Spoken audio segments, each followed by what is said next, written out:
네, 업종 공략 업앤다운. 오늘은 메리츠증권 도곡금융센터 이권희 차장과 함께하겠습니다. 어서 오십시오. 네, 안녕하세요. 자, 먼저 오늘 상승이 기대되는 업종부터 화면으로 확인해 보시겠습니다. 네, 이권희 차장이 꼽은 상승 예상 섹터는 수소차주입니다. 중대형 상용차 중심 시장 확대라고 코멘트해 주셨습니다. 자, 보통 이제 미래차, 친환경차 얘기하면은 그전에는 이제 전기차만 주로 많이 포커스가 되어 있다가 올해 들어서는 상당히 수소차에 대한 관심이 뜨거워지는 것 같아요. 수소차가 사실은 관심을 받은 지는 한 2년 이상 됐는데 네. 사실은 올해 본격적으로 좀 관심을 받는 것 같고요. 예전에 전기차도 좀 그런 모습을 보이다가 최근 들어 굉장히 각광을 받았던 것처럼 아마 수소차도 지금 전기차의 그 흐름을 따라갈 걸로 보이고요. 수소차라고 해서 무조건 이제 정확한 명칭은 수소 전기차라고 보시는 게 맞을 것 같고, 네. 최근에 이제 유럽에서 발표한 이런 그 수소 전략 이런 것들 때문에, 그리고 국내에서 또 그린 뉴딜 관련된 얘기가 나오면서 더 좀 관심을 받고 있다라고 보시면 될 것 같습니다. 일단 근데 그 글로벌 신재생 에너지 사용 부분, 이제 수소차랑 떨어뜨릴 수 없는 부분이 신재생 에너지인데, 신재생 에너지로 만든 그린 수소여야지만 사실은 완벽한 친환경이 될 수 있기 때문에 그렇습니다. 일단 글로벌 신재생 에너지 사용 비중에서 지금은 운송 비중이 차지하는 비중이 한 33.3% 정도밖에 안 됩니다. 네. 예, 근데 이제 결국에는 이런 비중은 높아질 걸로 예상을 하고 있고, 기존에 이제 화석연료도 가솔린계 자동차가 사용하는 퍼센테이지가 거의 한 20% 가까이 육박하고 있기 때문에 그 정도 이상까지 올라올 걸로 좀 예상을 하고 있고요. 신재생 에너지가 항상 문제점이 뭐였냐면 발전 비용이 좀 많이 든다. 신재생 에너지면 대표적인 게 사실은 태양광이랑 네. 풍력이라고 보시면 될 것 같은데, 이런 발전 비용도 지금 하락 추세를 접어들고 있고요. 그러면서 이제 그린 수소를 만드는데 경제성이 이제 좀 부각되기 시작하는 시점이다라고 보시면 될 것 같습니다.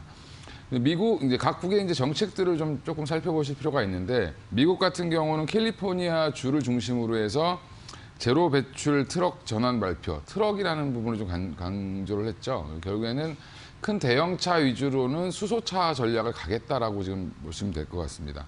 그래서 2045년까지 수소 관련된 차량 탄소 배출을 제로로 하겠다. 트럭 부분에서는. 그럼 결국에는 캘리포니아주를 좀 주목해 보셔야 될 게, 미국은 지금도 사실은 전기차가 그렇게 강세를 보이진 않고, 사실 캘리포니아주에서 처음 시작을 했죠. 네. 테슬라도 마찬가지로 이번에 실적을 거둔 것도 사실은 캘리포니아 주정부로부터 받은 환경 보조금이 큰 영향을 미친 것처럼, 어떻게 보면 약간 친환경 관련돼서 처음 시작하는 스타트를 해주는 미국의 51개 주 중에 하나다라고 보시면 될 것 같습니다. 그래서 미국 전체의 정책은 아니지만 캘리포니아주가 주도한다는 부분에서는 약간 좀 주목을 해보실 필요가 있고요. 중국 내용을 좀 자세히 보면 충전소도 한 1,000개 가까이 짓는다고 얘기를 하고 있습니다. 네. 캘리포니아주에서.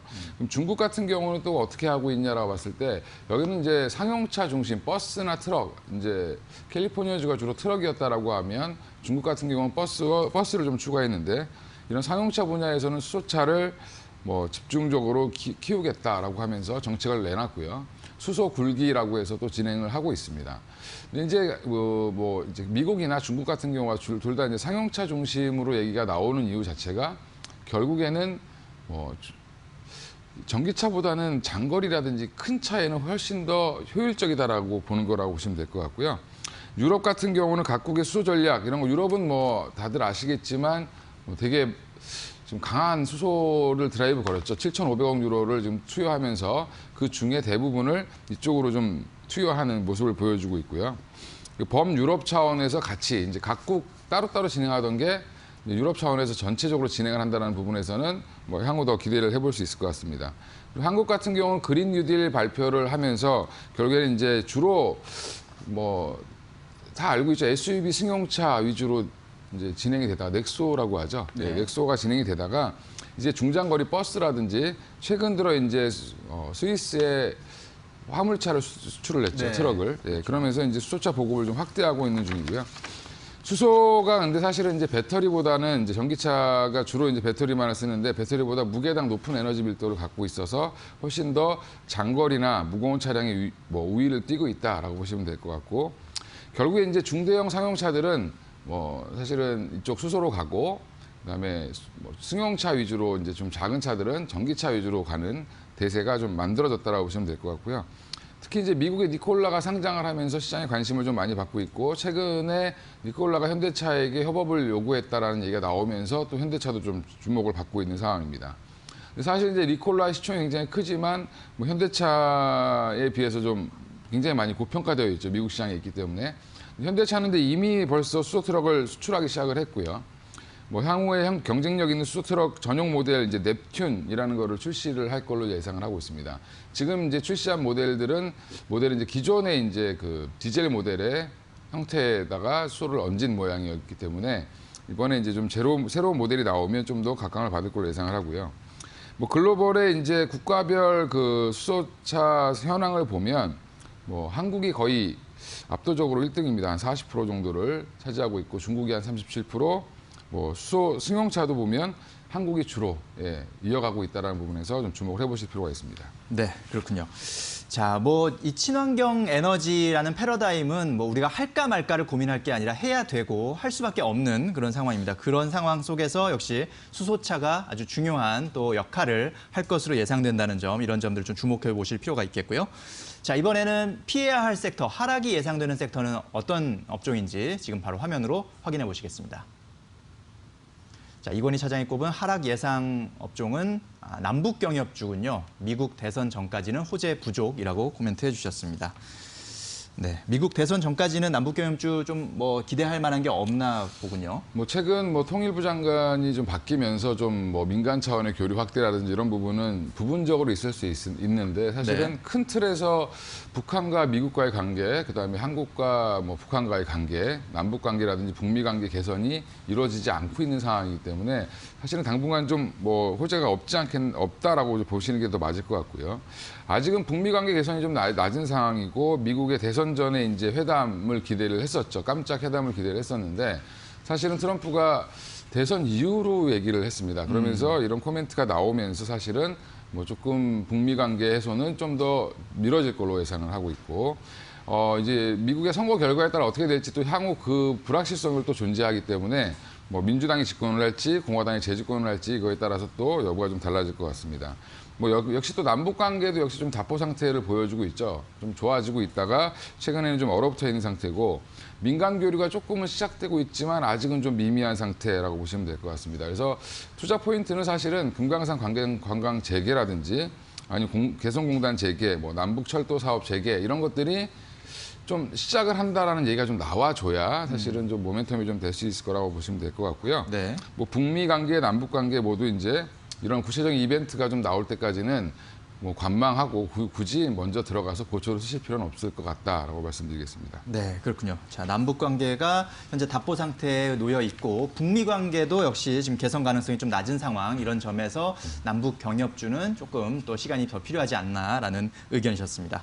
자, 그럼 이제 마지막으로 오늘의 공략 종목을 살펴볼 텐데요. 어떤 종목 갖고 오셨습니까? 뭐 수소차 관련돼서 역시 갖고 왔는데요. 뭐 가장 큰 종목은 현대차겠죠. 사실 네. 현대 기아차, 뭐 현대 모비스 이런 종목들이 있는데, 물론 이제 현대 제철도 있고 좀 중소형주를 이제 뭐 많이 선호하시니까 관련돼서 세종공업이라는 종목을 갖고 나왔습니다. 네. 일단은 뭐 현재 그 수소 전기차에 사용되는 각종 센서류, 그다음에 핵심 부품을 생산하는 기업이고요. 기존에는 원래 배기 시스템을 주로 납품하던 현대 기아차의 배기 시스템을 납품하는 회사였고, 신사업으로 이제 수소 관련된 것들이라든지 그다음에 이제 뭐 이런 것들 신규 사업을 뭐 채택을 했는데, 지금 보여드리는 그 표에 보면 아센텍, 뭐 모비어스 앤 밸류체인, 세종 EV라는 회사가 나오는데, 모두 이제 그 세종공업이 자회사로 지분을 갖고 있는 회사다라고 보시면 될 것 같고요. 네. 이 회사들을 중심으로 해서 이제 신규 사업을 좀 확장시키고 있는 중이다. 그 중에 이제 가장 주목되는 부분이 세종 EV라는 회사고요.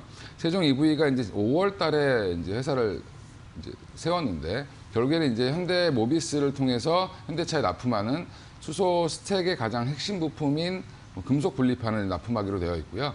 뭐 현대 제철이 하는 거 아니냐라고 했는데, 현대 제철과 세종공업이 세종 EV가 같이 나간다라고 보시면 될 것 같습니다.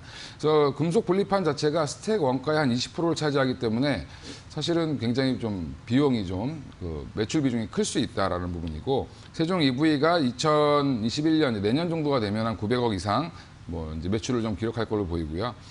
뭐 2024년 정도면 2천억까지 네. 가능할 거다라고 보고 있습니다. 그래서 향후 이제 성장성을 보고 지금 당장 이제 기존의 배기 시스템은 회복되는 중이고요. 기존 이제 그 내연기관 관련된 부품은 회복되고 있는 중이고 신사업은 성장을 이제 막 시작하고 있기 때문에 이제는 좀 주목해봐야 되는 종목이 아닌가 해서 갖고 나왔습니다. 자, 가격 전략은 어떻게 가져가면 좋을까요? 예, 매수가는 뭐 어제 한 8,800원까지 장중에 한 20% 급등했다가 좀 마지막에 좀 밀렸지만 제가 볼 때는 8,000원 이하면 충분히 매수를 해보셔도 괜찮을 것 같고요. 뭐 1차 목표가는 10,000원 정도로 책정을 하고 있고 2차로 10,000원을 뚫게 되면 한 12,000원까지도 충분히 상승할 수 있을 거라고 생각하고 있습니다. 손절가는 추세가 좀 무너질 수 있는 5,800원 선 정도로 지금 보시면 될 것 같습니다. 네. 자, 수소전기차에 사용되는 각종 센서류 또 핵심 부품을 생산하는 세종공업을 오늘의 핵심 공략주로 소개해 주셨습니다. 자, 상승 예상 섹터는 수소차 섹터, 하락 예상 섹터는 남북 경협주였습니다. 저희가 전해드리는 투자 정보는 잘 활용하시고요. 투자에 대한 판단은 시청자 여러분의 몫이라는 점 다시 한번 말씀드립니다. 네, 이건희 차장님 오늘 말씀 잘 들었습니다. 감사합니다.